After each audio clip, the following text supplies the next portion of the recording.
10 வருஷங்களுக்கு முன்னால் வேறு அமைப்புல மனைவி கணவனுக்கு செய்த கடமைங்கிறதுல பேசியிருந்தோம். அப்ப கீழே ஒருத்தர் ஒரு சிலர் கமெண்ட் அடிச்சுக்கிறாங்க, என்னது வெறும் பாலியலாகவே பார்க்கிறார் அப்படின்னு. திருமணம் என்னது, இது வெறும் பாலியலா பாக்குறோமா?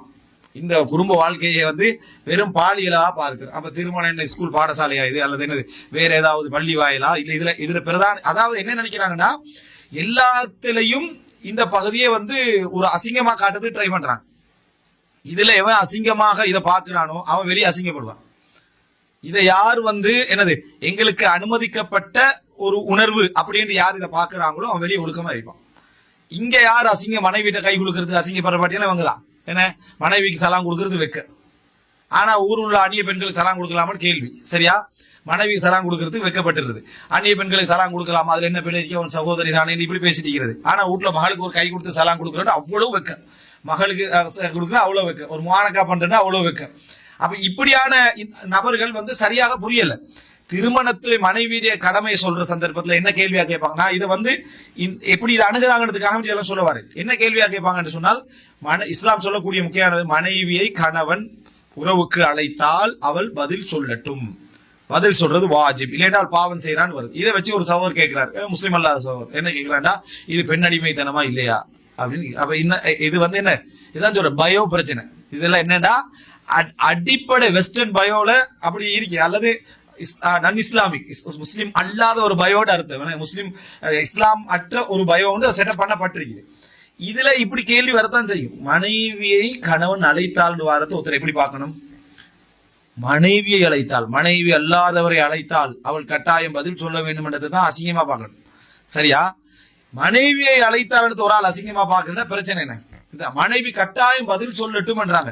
மனைவியை ஒருவர் அழைத்தால் மனைவி அல்லாதவர் கட்டாயம் பதில் சொல்லட்டும் அப்படின்னு சொல்லினா தான் அசிங்கம். மனைவி கட்டாயம் பதில் சொல்லட்டும்னா உண்மையில இவங்க 2 பேருக்கு இடையிலான ஒரு உறவு பாலம் தொடர்ந்து என்ன செய்யணும், இருக்கணும் என்பதற்காக இஸ்லாம் இந்த பகுதியை மிச்சம் வலியுறுத்தி அழுத்தமா சொல்லுதுன்றதை புரிஞ்சு கொள்ள வேண்டிய நேரத்துல அதை அசிங்கமா காட்டுறாங்க. அதுக்கு என்ன கேள்வி கேட்கிறாங்கன்னா, மனைவி நோயில இருப்பா, கஷ்டத்துல இருப்பா, வேற வேற வேலைகள்ல இருப்பா, அந்த மாதிரி நேரத்துல சிரம டைம்ல அழைச்சா என்ன செய்யறது?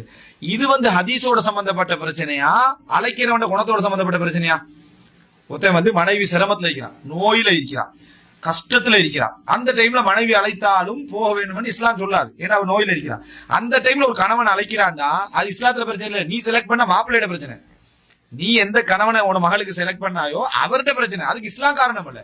நீ நல்ல அஹ்லாக் உள்ளவனாக, நல்ல பொருத்தம் உள்ளவனாக, புரிந்து கொள்றவனா பார்த்து நீ செலக்ட் பண்ணாம அழைத்தால் போக வேண்டும் என்பதற்காக அவள் சிரமத்திலே நோயிலை மிரிக்கிற டைம்ல அழைச்சாலும் போகணுமா? இது ஆண் அடிமைத்துவம் இல்ல. இது ஆண் அடிமைத்துவம். நீ செலக்ட் பண்ண கணவனுடைய அடிமைத்துவம். அந்த ஆளுக்கு விளப்பம் இல்லாத அஹ்லாக் இல்லாத ஒரு ஆளை நீ செலக்ட் பண்ணிவிட்டு ஹதீஸ் என்ன செய்யக்கூடாது, அப்படி சொல்லக்கூடாது. ஹதீஸ் என்ன சொல்லுதுன்னா, அழைத்தால் செல்ல வேண்டும் எப்படி புரிஞ்சு கொள்ளணும்? மனைவி ஆரோக்கியமா இருக்கிற சந்தர்ப்பத்துல, அவங்க நோய் இல்லாம இருக்கிற சந்தர்ப்பத்துல அவங்க கணவன் அழைக்கிறாருன்னா சந்தோஷப்படும். இன்னும் சொல்ல போனா ஒரு பெண் கணவன் தன்னை அழைக்கிறதுல சந்தோஷம் தான் படுவார். தன்னை அழைக்கிறானே அப்படின்றதுல சந்தோஷம் தான் படுவா. அந்த நிமிஷத்துல கஷ்டங்கள் சிரமங்கள் இருந்தாலும் அழைப்பதில் சந்தோஷம் தான் படுவா.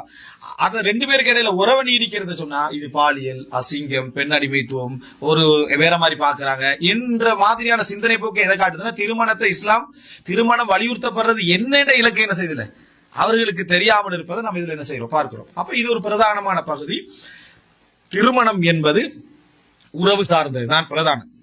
திருமணம் என்றாலே இருவருக்கு இடையிலான பாலியல் உறவை தான் என்ன செய்யுது, அது குறிக்கிறது என்பதை நம்ம மிக பிரதானமா புரிந்து கொள்ள வேண்டும். அதனாலதான் ரசூலுல்லாஹி ஸல்லல்லாஹு அலைஹி வஸல்லம் வஃபி புதுஇ அஹதிக்கும் ஸதகா, உங்களது உறவிலும் குடும்ப உறவில் நீங்கள் ஈடுபடுகிற நேரத்திலும் அது தர்மம் தான் அப்படின்னு ரசூலுல்லாஹ் என்ன செய்றாங்க, அதை தர்மத்தின் ஒரு பகுதியாக சொல்றாங்க. ஏன் தவறுல கொண்டு போய் நீங்க அதாவது இந்த மாதிரி நடத்தினீங்கன்னு சொன்னா அது உங்களுக்கு பாவமாக அமைவது போல, நன்மையில நீங்க ஈடுபடுற டைம்ல, நல்லதுல ஈடுபடுற டைம்ல உங்களுக்கு அது நன்மையாக அமையும் என்று சொன்னாங்க.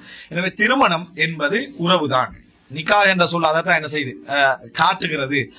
அதனாலதான் மிச்ச தெளிவாகவே சொல்றதா இருந்தா, ஒருவரை சொல்றாரு, இவர் ஒழுக்கமானவர், இவர் மார்க்கப்பட்டுள்ளவர், நல்ல சிலரி இருக்கிறாரு, கௌரவமானவர், கண்ணியமானவர், ஃபெமிலி எல்லாம் நல்லா கொஞ்சம் ஆண்மையில குறைபாடிக்கா யாரை கலைமுடிச்சு கொடுக்குறாங்களா?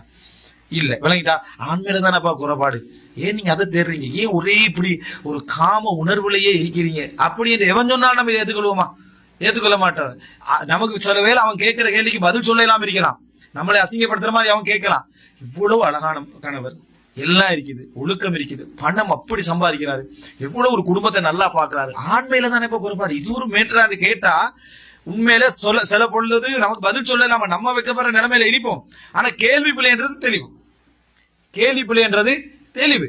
அதே போல ஒரு பெண் அழகானவள், ஒழுக்கமானவள், எல்லாமே அவங்க நல்ல பெர்ஃபெக்டான ஆள், இன்னும் சொல்ல போனா வருமானம் கூட நீங்க கூட சம்பாதிக்க தேவையான எல்லாமே இருக்குது. கொஞ்சம் பெண்மை தன்மை என்னது ஆள்கிட்ட குறைவு அப்படி என்று சொன்னா நம்ம என்ன செய்வோம், ஸ்தம்பிச்சுதான் இப்போ இதுக்கு பதில் சொன்னா நம்ம அசிங்கப்பட வேண்டி வரும், அது இல்லாட்டி குடும்பம் அசிங்கப்பட வேண்டி வரும், அப்படி என்று சொல்லி ரெண்டு நிலைமையில நிற்போம். இந்த மாதிரி சப்ஜெக்ட் என்ன செய்யறாங்கன்னா புரிஞ்சு கொள்ளாம இருக்கிறாங்க, புரிஞ்சு கொள்றது இல்லை அல்லது லேசா அசிங்கப்படுத்திடலாம். திருமண சப்ஜெக்ட் பாலியல் சார்ந்துதான் திருமணம் என்பது. இது இன்றைக்கு பாலியல் கல்வியை ஸ்கூல்ல கொண்டு வரணும், மத்தவனு படிப்பிக்கணும்னு சொல்லக்குள்ள அது ஒரு முடன் இது மாதிரி பாக்குறாங்க, அதான் நவீன அப்படின்னு சொல்லி எதையாவது சொல்லி அதை பாக்குறாங்க. இஸ்லாம் ஏதாவது பாலியல பேசணும்னே அதை அசிங்கப்படுத்துற மாதிரி என்ன செய்யறாங்க, அதை பாக்குறத நாங்க பாக்குறோம். இது ஒரு பிழையான ஒரு அம்சம். அதே போல ஒரு முஸ்லீம் அல்லாத சகோதரர் ஒரு கேள்வி கேட்கிறாரு. எப்படின்னா, யார் கால்நடையுடன் உறவில் ஈடுபட்டு விட்டாரோ அந்த கால்நடையை கொள்ளுங்கன்னு வருது, சரியா? கால்நடைய என்ன கொள்ளுங்க, கொண்டு விடுங்கள் அப்படின்னு ஒரு செய்தி வருது. இது எவ்வளவு அசிங்கமான விஷயம். அவர் கேட்கிறாரு, கால்நடையோட இப்படியெல்லாம் இஸ்லாம் கற்பனை பண்ணிக்கிறே அப்படி இப்படின்றாரு. அதாவது இதான் சொல்றது, பயோல உள்ள பிரச்சனை இதைத்தான் சொல்றது. கால்நடையை உறவு கொண்டு விட்டால் அதை கண்ணியப்படுத்தி மேடையில் வைங்கன்னு சொன்னாதான் அசிங்கம். கால்நடையை கொள்ளுகிற அசிங்கமா ஈடுபட்ட அவனையும் கொள்ளுங்க, கால்நடையும் கொள்ளுங்கன்னு சொல்லி ஒரு செய்தி வருது. இவான செய்தி, பலகீனமான செய்தி. ஆனா விபச்சாரம் செய்தவனுக்கு கல்லடிங்கன்னு சொல்ற டைம்ல விபச்சாரத்தை பத்தி எல்லாம் பேசணுமா, எவ்வளவு அசிங்கமானது என்று சொல்றது எப்படி அசிங்கமோ அதே மாதிரிதான் இந்த சப்ஜெக்ட் என்ன செய்து இருக்குது. திருமணத்துல பாலியல பேசின உடனேயே, திருமணத்துல இலக்கே அதான் பேசின உடனே ஏன் இதை பாலியலாகவே பார்க்கிறீர்கள்? ஒரு மலர் நான் சொன்ன மாதிரி என்ன மலர் தூவிய சந்திர ஒளி அடிக்கக்கூடிய ஒரு உணர்வு ரீதியான ஒரு முறையாக பார்க்கலாமே அப்படின்னு ஒரு கேள்வி. இந்த மாதிரியான நபர்களோடு எப்படி பேசுறதே என்ன செய்யல விளங்கல. கீழே கவுண்டர் கொமெண்ட் எல்லாம் அப்படியே வந்திருக்கு. மனைவியை கணவன் அழைத்தால் போக வேண்டும் ஒரு வார்த்தைக்கு அசிங்கமா கற்பனை பண்றார். யார் அழைச்சா? மனைவி அழைச்சா. யார் அழைச்சா? கணவன் அழைத்தார். திருமணத்துல இலக்குது. ஆனா இதே நபர்கள் தான் 50 வயசு 55 வயசு ஆகுல கணவன் திசை திரும்பிட்டார்ன்றது நீ தான் பெஸ்டிக்கா எதிர்த்த, திசை திரும்பத்தான் செய்வாரு சொல்ல இயலாமா, எங்களுக்கு சொல்ல இயலாது. அப்போ இதை நம்ம விளங்கிக்கிறோம்னா, திருமணம் வலியுறுத்துவது ஏன் என்ற பகுதியில திருமணம் என்றாலே இருவருக்குமான இச்சை உணர்வுகளை தீர்த்து கொள்ளல் தான் திருமணம். நாங்க இதுக்கும் எப்படி வழங்குவாங்கன்னு தெரியல. திருமணத்தின் இலக்குகள் நம்ம பேசிக்கிறோம் ஏற்கனவே, அதுல போய் பாருங்க. திருமணத்துடைய இலக்குகள் உலக நிர்வாகத்துக்கே குடும்பம் தேவைன்னு பேசிப்போம், உலக நிர்வாகத்துக்கே குடும்பம் தேவைன்னு பேசிப்போம், உலக பொருளாதாரத்துடைய அபிவிருத்திக்கே குடும்பம் தேவைன்னு பேசுவோம். அதெல்லாம் மறந்துடுவாங்க. திருமணமே பாலியல்ன்றாரு, இது மட்டும்தான் இவங்களோட விளக்கம். இவ்வளவு நாள் ஒரு தொடர் எடுத்துக்கிறோமே, இந்த தொடர்ல எல்லாம் திருமணத்துடைய பிரதான இலக்குகள் எவ்வளவோ இருக்குதுன்றெல்லாம் சொல்லியிருப்போம். ஆனா திருமணத்துல இந்த இருவரும் காம உணர்வுகளை தீர்த்து கொள்ளல் என்பது இஸ்லாம் அனுமதித்த வழியில தந்திருக்கே என்று சொன்னா அசிங்கமாக பேசிவிட்டார்கள் அப்படி என்று இதை என்ன செய்யறது சொல்லக்கூடிய நபர்களுக்கெல்லாம் பயோல பிரச்சனை, சந்தேகமே இல்லை.